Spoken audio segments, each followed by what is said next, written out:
Doug Sesserman, and it is hashtag Webinar Wednesday. It's noon Eastern time in my virtual office here in New York City, and it is 6 p.m. in Israel. And today we are going to be celebrating International Women's Month by featuring Dr. Lonya Friedlander and two high school students from Israel about BGU's internationally recognized SheSpace program that encourages female high school students to be involved in the STEM areas, science, technology, engineering, and math. This educational program is designed to advance, empower, and nurture future generations of scientists during their formative high school years. So we're really glad that you joined us. But before we get to the program, I just wanted to offer a quick moment of silence for the terrible, horrific terror attack yesterday in Beersheba, Israel, that destroyed families and cost 4 innocent victims their lives just because they were Jewish. So we remember Laura Yitzhak, Doria Yachbas, Menahem Yehezkel, and Rabbi Moshe Kravitsky. May their memories be for a blessing, and may their families be comforted among the mourners of Zion and Jerusalem. Just a quick moment.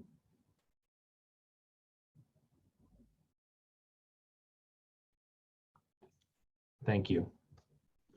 Okay, so now on to the program. But before we start, I just want to remind the audience that if you have questions, just click on the Q&A function. I know a number of you have joined us before, but also some are joining for the first time. So if you have questions, just click on the Q&A function, and we'll do our best to get those questions to our panelists. And also, I want to thank the amazing staff at Americans for Ben-Gurion University who work so hard behind the scenes to put together these webinars. In particular, I want to recognize Ali Robinson and Leora Miller for their amazing work. Okay, let's get started. So also, one more note. If you just haven't had enough after this great webinar, we have future events coming. We have a webinar on April the 13th on how Israel is leading the way with water renewal. So join us for that. And on May the 1st, we have what we call our Celebrating the Remarkable 2, the sequel to last year's big virtual event. It's free. And last year we honored Dr. Ruth K. Westheimer for her amazing life and career. And this year we're honoring the planet with a focus on BGU's incredible work in climate-saving science. It's a free program that showcases the incredible work at BGU and features its new School of Sustainability and Climate Change. So please join us on Sunday, May 1st at 1 p.m. You can just click on that little icon and register. So thank you. Please share on social media and all of your venues. All right, let's get started. So Dr. Lonya Friedlander is the academic director of the SheSpace and SheSpace international programs at Ben-Gurion University.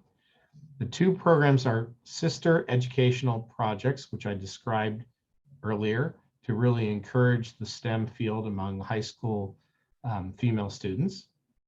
Dr. Friedlander moved to Israel as a Fulbright postdoctoral fellow and is currently the head of the X-ray diffractometry, if I said that right. Diffractometry. It's incredible. And a staff scientist in the Ilse Katz Institute for Nanoscale Science and Technology. In her own research, she works to apply laboratory spectroscopy and remote sensing techniques to the detection of heavy metal contaminants in soil. You have to tell me as a high school student, like how you determined that this would be your career. Lonya received her undergraduate degree from Washington University in St. Louis with a double major in chemistry and earth and planetary science. She has a master's in science from our very own Ben-Gurion University and a doctoral degree from the Université de Poitiers in France, I believe. Welcome, Lonya. So we were going to start, we have two amazing students that we're going to introduce in just a little bit, Noah and Gilly. But we were going to start with you to just give the audience a little feel for what is the SheSpace program and why it's at BGU. So take it away. Thank you. Yeah. Thanks, Doug. Thank you for that warm introduction. I did a year of my doctoral degree at the University of Poitiers, but my degree is from SUNY. It's from Stony Brook University in New York. Yeah. I stand corrected. Thank you. Yeah. Both great institutions. Yes. One significantly older than the other. So let me first introduce SheSpace, and then if we have some time left over at the end, I'm happy to talk about my fantastic high school chemistry teacher who helped me decide to become a scientist. And I think from that little snippet, you can see just how important it is to inspire students in the high school years to think about science as a viable career, because it's easy to understand why STEM fields can be intimidating. And it's especially common for women and girls to feel unwelcome in science spaces. So let me talk quickly about SheSpace, the goal of which is to encourage women and girls to go into science. And I have a couple slides prepared that will illustrate some of the background on the program and what we thought about as we built it. So we talk about SheSpace and SheSpace International as remote sensing as an empowerment tool. And what is remote sensing? Remote sensing is measurement at a distance. And that can mean anything from satellites taking pictures of the Earth that you can analyze to X-ray imaging in a hospital. Those are both types of remote sensing.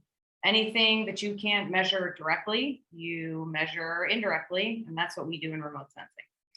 And we built SheSpace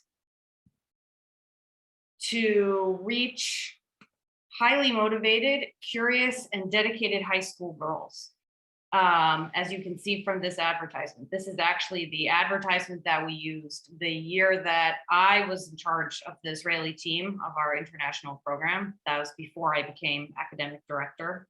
That was all the way back in 2019, pre-COVID. Those wonderful times when you could just, spontaneously fly a group of girls to Germany for a conference. And I bring this up to highlight that our goal is not to encourage students who are already excellent science students to continue in science. Our goal is to reach students who are interested and motivated, but maybe feel like science is, like I said, intimidating or too hard or just not achievable for them. And so we care more about motivation and interest than we do about grades and excellence. And that is one of the founding principles of SheSpace. And I think it's one of the reasons that SheSpace is so successful. And it really makes the structure of the program and the community of the program different from a lot of science outreach programs. So I just wanted to highlight that here. And this is our justification for why we wanted to do SheSpace in the first place. This is what is commonly known as the infamous scissor plot.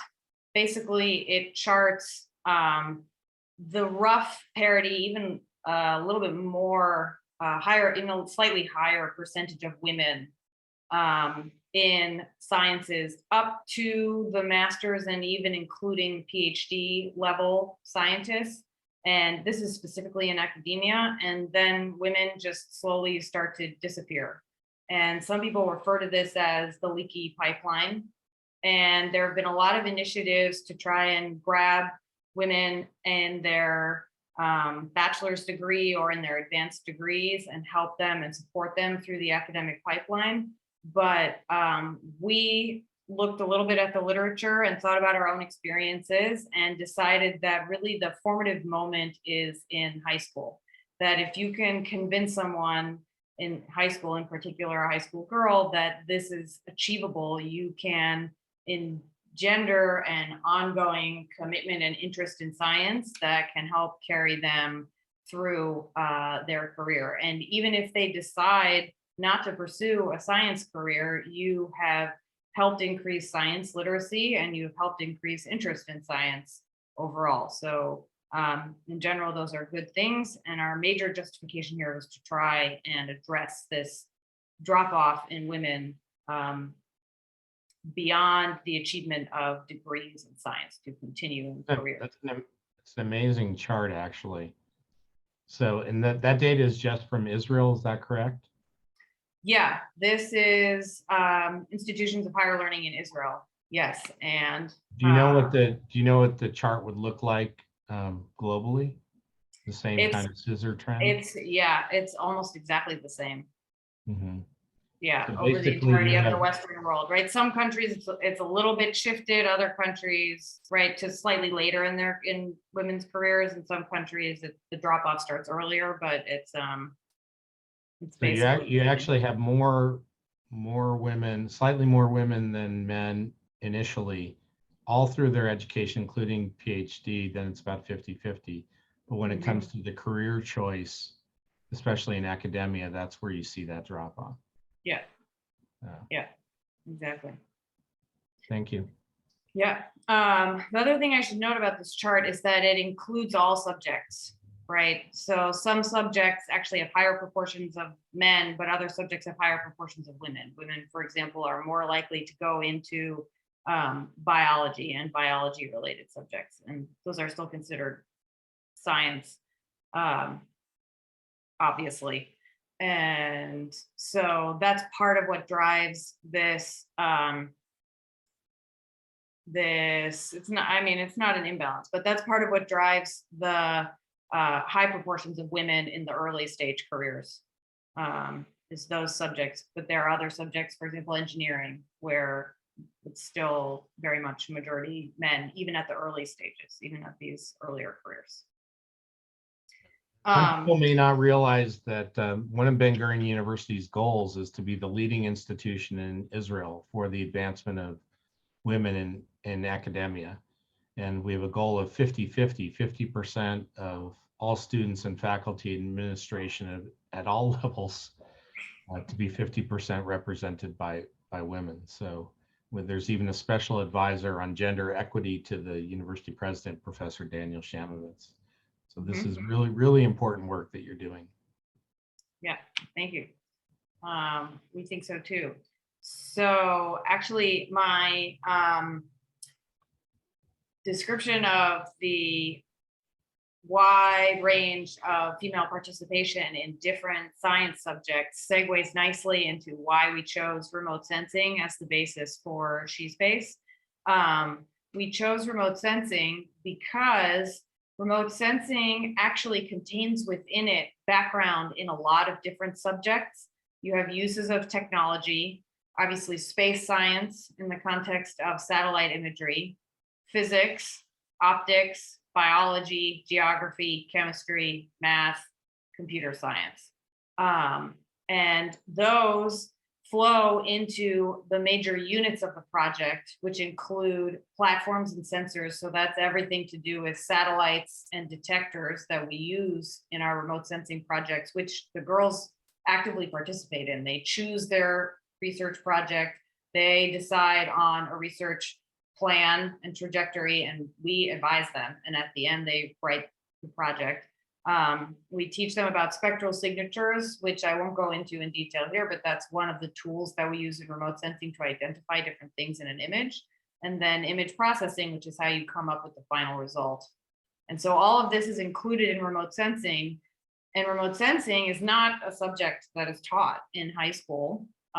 And so it's a brand new field with all these other subjects contained within it and all of these applications and real world applications and examples that students in our program can grasp onto. And it gives them and in with no preconceived notions of whether it's going to be hard or not, right? You go into high school and you enter a physics class, and you know from the class, you know, a year above you, it's a hard class, it's an easy class, boys do well, girls do well, you know, the teacher is tough or not tough, right? You have all these preconceived notions about this class and the subject matter in the class.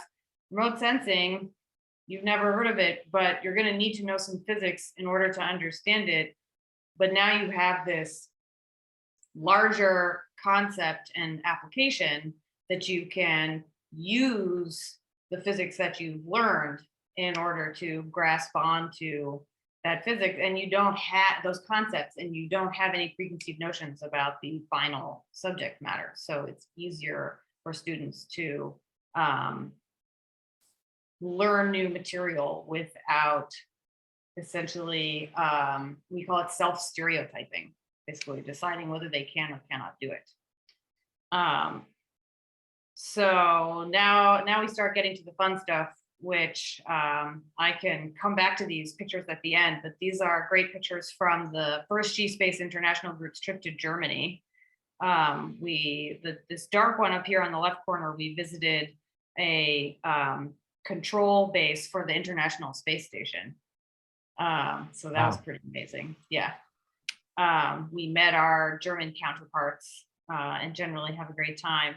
And the girls presented their research. This is the research poster that they presented at an international conference of high school students working on research related to climate and climate change. So this is our high school team.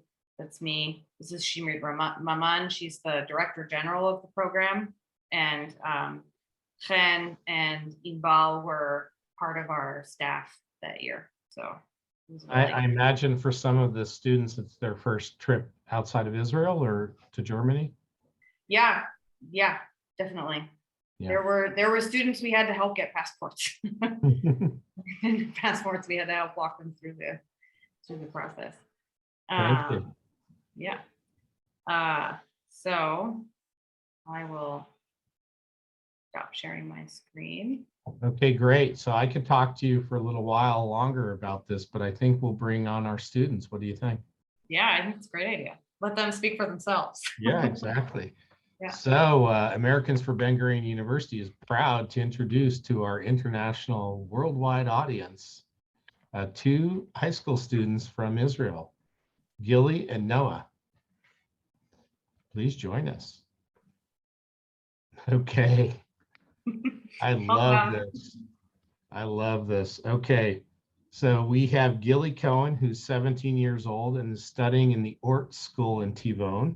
She studies science, engineering, and physics. Pretty impressive. Gilly is passionate about space and satellites and strives to one day work in Israel's space industry. Amazing. She also loves to read and write, and recently published a book. You may have to tell us about that. She also volunteers at the public library, and this is the 7th year that she has served in the student council at her school. Mazal tov, Gilly, we're very proud of you. And Noah Eurocare has joined us. She's 16 years old and lives in Haifa. She's studying at the Leo Beck School, and her electives are physics and biology. Noah is very interested in ecology, specifically global warming and its effect on our lives. I think we have a new School of Sustainability and Climate Change that might be in your future. When she grows up, she wants to be a scientist and solve the problems associated with climate change. Welcome, Gilly and Noah and Lonya to #Webinar Wednesday. So it's not so often that we have a couple of high school kids that join us for this program. So Gilly and Noah, maybe we start with you, Gilly.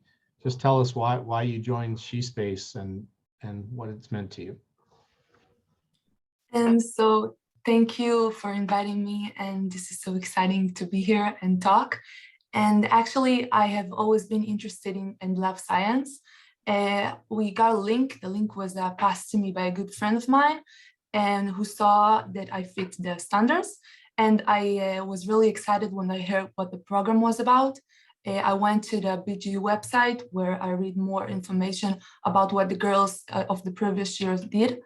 I think what really attracted me the most was my connection to space and the fact that there was emphasis on female power in this project. It really interested me, and which directions it could go. Excellent. And Noah, tell us a little bit about yourself and why you joined the program. I think you already told like a lot of it, a lot about myself. But I joined also because a friend of mine sent me a message about the program, and he thought that I could be interested in it because I love science and I love space. And then I read also a little bit about the program, and I found out it was about the girls were researching about climate change and global warming, and it's something I'm really interested in. So I thought that like I'd love to join, and yeah, that's why I joined. Now, Noah, you live up north and you're involved with a program down south of BGU. Tell us what you think about the Negev and Ben-Gurion University. I love the Negev. I love the desert in general. Very like calming and peaceful. And the university is great. I mean, like thanks to it, there's this program, and I've learned so much, and I've experienced so many amazing things through this program. So yeah, I love Lonia, it. is BGU the only university in Israel that has a SheSpace program? Yep. And could you just touch on a little bit of the background, why BGU is the place where SheSpace is happening? Well, first of all, like you mentioned, BGU is a university that really believes in advancing women in science and fostering female science careers. And as a result of that, the staff that decided to put together the program has basically had nothing but incredible support from the university. So that obviously is tremendously helpful that the university provided us with a platform like this. I also just have to say that I think this program is at BGU because BGU has an existing community of amazing female scientists and researchers who are given the kinds of opportunities that allow them to dream up programs like this. I have to give a lot of credit to Dr. Shimrit Maman, the director of the Earth and Planetary Image Facility, which is the remote sensing lab that houses the program. This is really her brainchild. And she and the staff of the lab have really just been given essentially all the support that they've asked for to grow this program and reach more students and fly them abroad.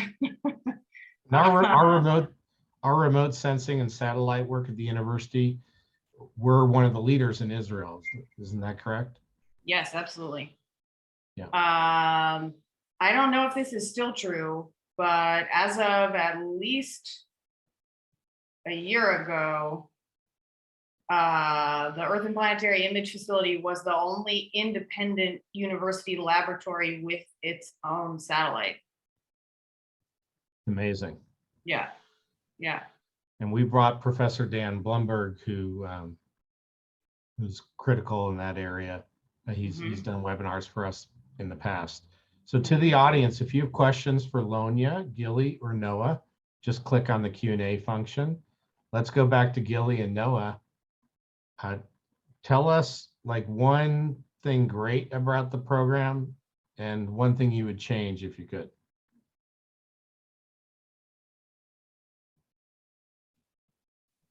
Noah, you want to start? Sure, I'll start. I think there are a lot of really great things about the program. One of the most amazing things is the girls. We met a lot of really incredible girls who are all obviously really nice and also talented and smart and really good people. And it's like they became our best friends. So that's really meaningful to us. And something I would change, um, maybe like the program is on Zoom a lot because there are girls from all over Israel. So like maybe meet up more. But it's really hard to make it happen. Very good. And Gilly, how about you? Actually, there was so much things that was fun to me. The research we did last year was just amazing. The meeting with the mentors and getting to the university. I'm personally from a small town in the north also, like Noah. So everything felt to me like entering the big world. But I think the most amazing thing I have gained and enjoyed through the project so far is getting to know the amazing mentors and new friends that, like Noah said, have become my family for me. Now, do you believe that this program has influenced your, educational and career trajectory? I mean, I know, and our audience is familiar that in Israel, you have to serve in the army after you finish high school, and then usually people travel and then they go to university. But as you've thought about the impact of this program on you, has it affected where you might want to go to school and also pursue as a career? For me, it was definitely big change. The program promoted my love for science. I feel that my connection to field of space has become much stronger. But ever since I was born, I love studying the subject of science. So I think it's just improve and change my whole perspective of science. But yeah, it was amazing change. Thank you. And you, Noah? I agree with Gili. I don't think for a few years now, I want to be a scientist when I grow up. Just like you said earlier, I want to be a scientist and solve global warming. So that's like a big goal for me. But it definitely gave me like tools to kind of get closer to my goal maybe. And my love of my love of science just kind of grew and became stronger. And now I'm sure that this is what I want to do when I grow up. And also I think in the army, there is like a part where you could use satellites and images that you get from satellites to do like a lot of things in the army. I don't really know, but it's definitely something I'm thinking about, like doing this in the army. Very good. There's a campus and a new IDF campus adjacent to the university that focuses on the elite units having to do with intelligence and satellite, and perhaps we'll see you there someday, cyber. Okay, great. Go ahead, Lonia. Well, related to that, my former one-on-one mentee from the 2019 SheSpace class is now a soldier moving to that campus. Wow. Yeah. Fabulous. We're very excited about that. Yeah. Yeah, for our audience, if I know it's been COVID and it's been difficult to travel to Israel, but if you have a trip planned, please reach out to any of us at Americans for Ben-Gurion University, and we'd love to make a visit to the campus, part of your experience. You really haven't seen the future of Israel until you spend time in the Negev. You don't truly understand the Negev until you've immersed yourself in Ben-Gurion University. And our walkable main campus in Beersheba that's behind me is like the startup nation on steroids. It's a real ecosystem of innovation and a great place to go to school. I hear there was a terrific Purim party just the other day, as well as the commercialization of companies that come out of the IP, and also the relationship between academia and the defense forces. So please reach out and visit us. So Noah and Gilly, not to put you on the spot, but do you know where you want to go to college or university? For me, I'm kind of motivated about it since I was a kid, but I really want to go to Yale or some university actually in the USA. So that's for me. Well, that wasn't the answer I was looking for, but it's totally understandable. And you know, even if you end up, maybe you'll go to do your first and second degree in the States and then come do your PhD at BGU. Many Israeli scientists in the audience may or may not be that familiar, but many Israelis do their education in Israel, then they do their PhD work maybe in the States or their postdoctorate work. How about you, Noah? Do you know where you want to go to school? I don't know yet, but I live in Haifa, so it makes sense to go to the Technion, but also like I think about BGU because like I could study there ecology and yeah, climate change and everything, and I want to do my PhD somewhere abroad. Very good, but you want to get your PhD. You're pretty sure about that. Yeah, I want to research. It's amazing. Lonia, I think this program's working. Okay, so one more round to the audience. If you have questions for Lonia, Gilly, or Noah, just click on the Q&A function. We'll make sure to get those to you. Lonia, do you have questions of your students? Well, I guess I could quiz them on how much they absorbed my climate change lecture from yesterday, but I probably won't do that in front of everyone. What has it meant to you to have such a kind of really actually a profound impact on high school students through the program? Oh, I mean, it's one of the most meaningful things that I do. I actually, when I was weighing a couple different career trajectories coming toward the end of my postdoctoral fellowship, I was recruited to the XRD lab, and the person who ran the lab before me, unsurprisingly, was a man. And the XRD lab is a multi and interdisciplinary facility that's utilized by researchers from almost every department. And one of the things that I thought about was how important to me personally it would be that the head of a lab like that, who has to interact with so many different researchers and research groups and departments all throughout the university, would be a woman. And so to see students who love science continue to be inspired by science and decide that they want to go on to research is really profound. Honestly, for me, one of the most inspiring stories that came out of the 2019 SheSpace group is a student who came into the program with a lot of interest, but a lot of insecurity about her ability in science. And she went on to write and submit a capstone thesis project, which is entirely voluntary for high school students in Israel. You absolutely do not have to write one. In the Earth and Planetary Science imaging facility in our lab.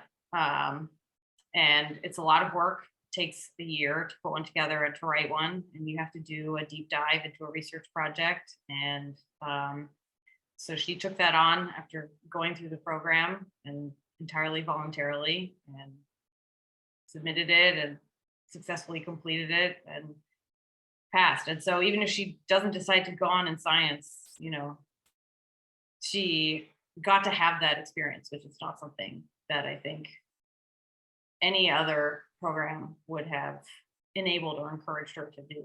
So, and that's fabulous. Lonia, the program is open to both Jewish students and Arab students, correct? yep, absolutely. We have one Arab Israeli participant this year. And Gilly and Noah, has that had an impact on you at all? The ability to be in a strong cohort where there's a mix of Jewish and Arab students?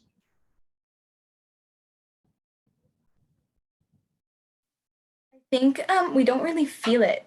Like all the girls are different, and it doesn't really matter if you're Jewish or Arab. We're just like we're friends. It doesn't really matter. There are girls who are maybe like their parents came from Russia or from Morocco or from like wherever. It doesn't really matter. It's just friendships. Perfect Yeah, answer. I live in mixed schools, if you call it that too. Integrated, So, integrated yeah, school?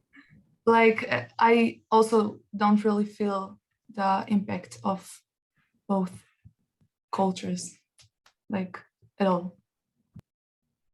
That's a great answer and a great future, hopefully, for Israel and the world. And Noah, I think you were telling me that your family's from Ukraine.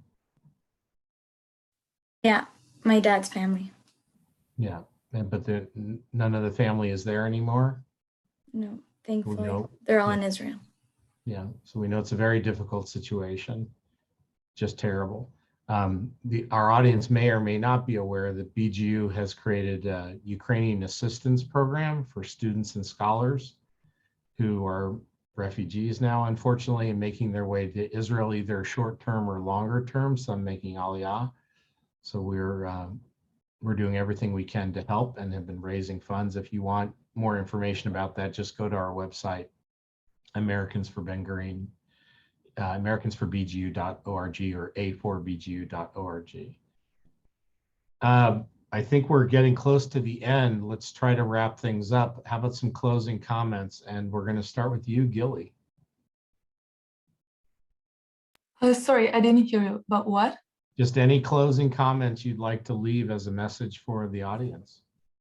Oh, okay. So basically from the program, I learned a lot about myself, about my motivation to get forward and to success. I learned how to use tools, and I feel that I've grown up and improved my English. I actually just fall in love with the world of science and space.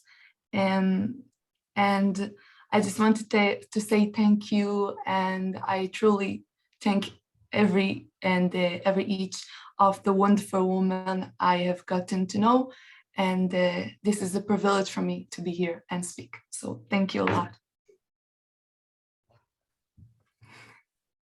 That was incredible. Noah, how about you? I agree with every word Gili said. The program is amazing. I love you, Gili. The program is amazing. It taught me so much. I got to learn so many new things, I got so many new experiences, things that I wouldn't have gotten without this program. So I'm super thankful for all the amazing women and men that made it possible. And thank you for having us here today. It was so much fun. Thanks. One quick, I'm still selling BGU a little bit because I know we might lose Noah to the Technion and Gilly to Yale. And yeah, those are good places to go to school. But one thing about BGU is it's not just an educational and research institution. It really works to develop the region. It has a unique mandate in Israel to develop the Negev. We call it kind of the Stanford effect. Sometimes it's important to develop the region and also to uplift the community around the university and to use the assets of the university, brilliant minds like Lonya's, to help the high schools and communities around. And I think you're a great, this program is a great example of what we sometimes call the Beersheba spirit, the soul of the university to make the world better, not just among the students and the scientists that are there, but the neighborhoods and the world around it. So that is just great. Okay, Lonya, you get the parting last words.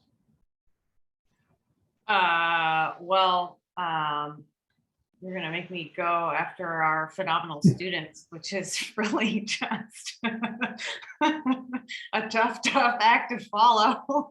Yes, it is. Yeah, I mean, participating in this program is an absolute privilege, and each and every year, the students who opt into it really blow me away, and the energy that they bring and the dedication that they bring, and to watch them progress in their own growth and their own trajectories is really and truly inspiring. So I just,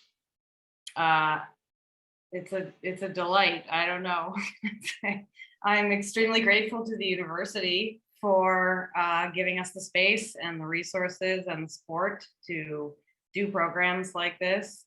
And I'm grateful to all the women and men, as Noah correctly pointed out, who have been on staff and helped develop the program and support the program. And I'm really, truly grateful to all the participants who come through the program. It's a privilege and an inspiration to know them and to have whatever small influence I'm going to have had on their interest in science and their trajectories.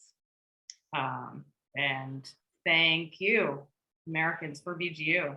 It's been a real pleasure to be here. It's been fun. Well, you're very welcome, and thank you all.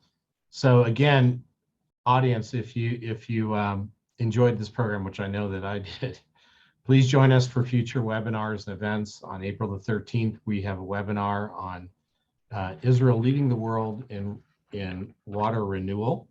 And on May the 1st, we have our sequel of last year's big virtual event celebrating the Remarkable 2. Don't forget to point your camera right now at that QR code and register for this incredible event honoring the planet and focusing on climate saving science, a free virtual event, Sunday, May 1st at 1 p.m. And please, our tagline at Americans for Ben-Gurion University is partners in the remarkable. Please join us, get involved with us however you'd like. You can go to our website to find out more information. Get involved locally with chapters that are around the country and emerging in different markets as we speak. We call it a movement. Join the movement of Americans here in the diaspora, supporting modern Israel, the best of modern Israel in education and science in a part of the country, the Negev, that nobody's arguing about, and we can all rally around. It's a really great opportunity to do pro-Israel work. And don't forget to get your favorite organizations involved with us, the federations, JCCs, your local congregations, church, synagogue, whatever you're involved with, and we're happy to partner. David Ben-Gurion, the founder and first prime minister of Israel, and the person who we are fortunate to have as the namesake of our university, once said that dreams are capable of transforming the natural order by the power of vision, science, and pioneering capacity. I can't think of a better quote that better resembles our three panelists, Lonya, Gilly, and Noah. I think the future of Israel and the world's in good hands through the transformative science and trajectory of your careers. So thank you so much for joining us. Stay safe and be healthy. And I look forward to seeing you in person sometime soon. Lehitraot.